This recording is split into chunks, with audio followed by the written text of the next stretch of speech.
Hello and welcome back to Beyond the Veil background information. Today we're doing about Veil culture again, and it's going to be the Witch's Coven, which is just known as the Coven.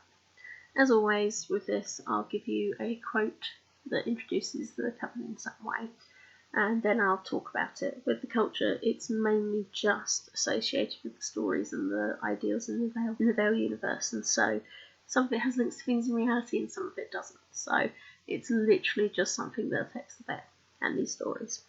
Right, let's get started. It's the way things are arranged, my friend. Amongst the covens are the rules on who does what spell, who does the healing, who reads the future, not to mention who we ally to. Also, everything is in threes, fives or sevens. And despite your preconceived ideas that it's run by free bags, there are actually warlocks at the top too. But just so happens these three are girls, and one Bruja is my aunt. Quote from My Stepbrother's Baby. When it comes to the laws of the Veil and the maintaining of the balance, the oldest grouping that developed from priests and priestesses and shamans alike in the days before cities is that of the Coven. Often regarded as the community for all magical wielding humans, the Coven has become more widespread in recent days through social media and certainly more accessible, but in the old days things were very different. In the old days, humans born with an ability to see demons and angels and sometimes to ward them off, or be bestowed with knowledge of healing, were treated very cautiously. Within the Veil it was deemed they must be the children born as half-siblings to the Nephilim, who were taught by the Watchers or blessed by them. Though that might not be the case as the Flood was thought to have removed them too, it is believed that some crossed into the Veil that was created, with many other fleeing humans and survived. In the Veil they were able to interact with more confidence because they could naturally see the other side of the beings around them, and would work as a go-between of the species. This later became easily mingled into the idea of them being priests, and as they had children, often the seventh child, whether born seventh or conceived seventh, would inherit their abilities, but to a greater extent. There seemed to also be a point that every third generation would have one born to them no matter the number of children, which allowed them to grow, share, and teach to one another. Initially the humans only spoke to the eldest, giving them the most trust, and so the youngest would depart and even leave the Veil on their own. There came a side effect too for anyone that stepped out of the Veil. They could read the future, but only through a medium. This medium would, over time, include blood, stones, bones, stars, wind, tea leaves, mirrors, water, cards, and even the lines of the hands.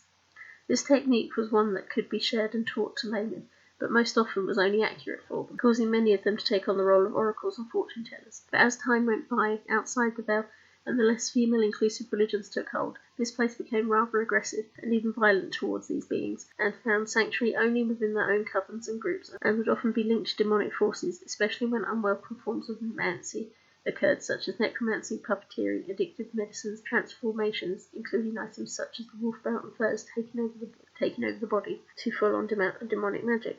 In a counteraction to the darker forms, the weakest of the magic users were able to learn symbols thanks to saviors and would become exorcists.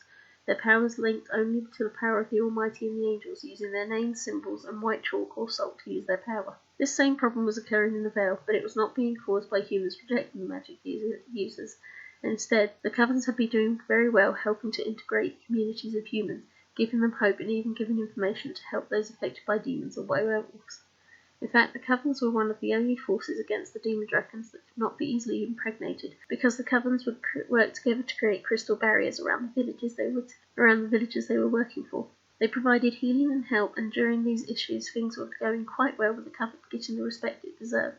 But then their power over the community was identified by the vampires, and sadly, no human is immune to the vampire charms, no matter their abilities. Within the control of the vampire counts, each Coven was forced to bring up sacrifices and collect ingredients for another member of their grouping that was more bestial and demonic, the Mara. The Coven was soon being hated by humans. They were seeing them as sellouts, bargaining human lives, limbs, and even their virginities to keep themselves safe, but that was never the case. The Covens all began to communicate with one another and send out their people, ensuring there were at least 3 members in every human community, so that they could help defend them, making these deals so counts did not send out werewolves or go mad with bloodlust. But for having to maintain this bridge between magic and humans, the respect they had was lost for centuries. However, when it became obvious the werewolves wanted to rebel, the Coven did its best to help unite the people up with the werewolves and prepare for a rebellion. They began to train the art of exorcism to humans, sharing knowledge and sharing the ability to heal too, so they could train to be their own doctors.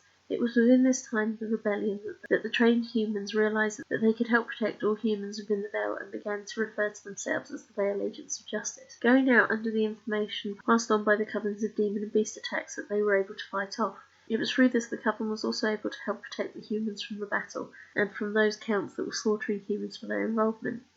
They were also able to communicate with the Fae to gain their help and also to protect them and the more gentle species that were at risk from the rebellion.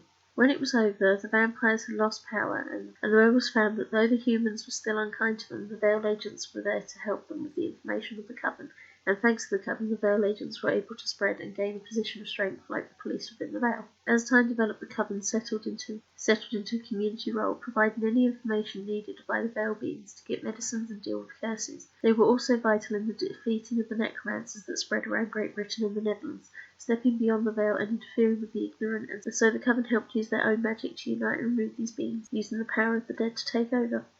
It was in doing so the Coven was instrumental in pulling the remaining Iron Wolves into the Veil Agents. Before this, the Coven had come into trouble with the first ever witch trials in the Veil used by the Purists to identify members of the Coven that were helping beings escape the genocide, and they particularly identified and helped protect the vampires nicknamed Sparklers, who were under the most persecution and genocide. They were also used by Malvolio Viper to secure Uberval, and then by many to help the reformers enter into society. With such a strong history, the Coven has remained an integral institution within the Veil, but they keep modest thoughts on that, particularly due to the fact that the Coven are not recognised in the Scandinavian Veil as on par with their own Coven, which hails under a different name. The Coven, though, still refers to itself in the following manner: the local group of witches, wizards, shaman and magic-wielding humans dealing with all matters relating to magic in the community. Basically, in the Veil, your local Coven is both your community centre, your church group and your community advice bureau, all rolled into one.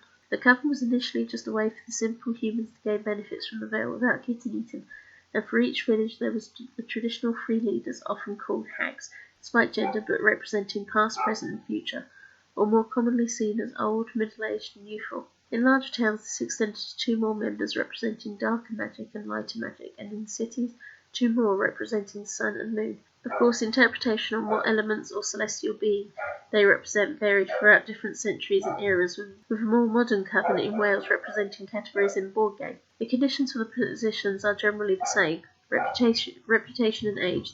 The most trusted and generally the least keen on leadership taking these positions, like seats on a local council. Things changed steadily from the Coven dealing with dream interpretation, healing and midwifery as urbanisation developed, and even became responsible with demons for adapting the Veil to telecommunications, and the Covens maintained money for their positions by owning the television networks through most of Europe.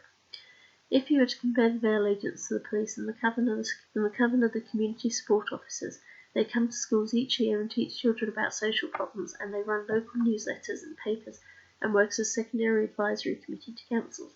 But there is one aspect of the Coven that is closed to the non-members and theirs alone, the gathering, which will be discussed in September. Thank you.